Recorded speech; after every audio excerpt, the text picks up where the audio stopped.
Sa isang malayong bukirin, may isang lalaki na maraming alagang hayop.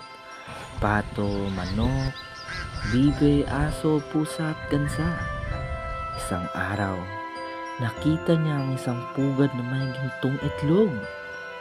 Hindi niya alam kung aling hayop ang nangitlog nito.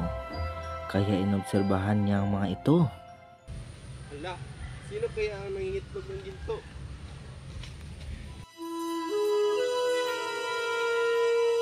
Araw-araw siyang nagbabantay hanggang napansin niya ang bibi pala ang nangingitlog ng ginto.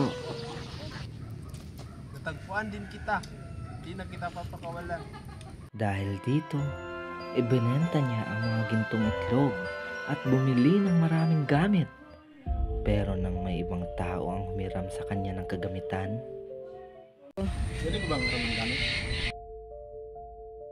Hindi, akin lang ito. tuwi-tuwi na, may isang matandang babae na humihingi ng kanin at tubig sa lalaki. Anak, pwede bang manghingi ng konting pagkain? Wala akong may bibigay sa'yo. Umalis ka na dito. Masyado siyang naging madamot. Isang gabi, habang siya ay natutulog, nasunog ang kanyang bahay. Wala siyang naisalba. Wala na. Wala na akong pag-aari. At dahil sa kanyang pagiging madamot, bumalik siya sa pagiging mahirap. Ang pagiging sakim ay umantong sa kapamakan. Huwag maging madamot, matutong magbigay at magpasalamat.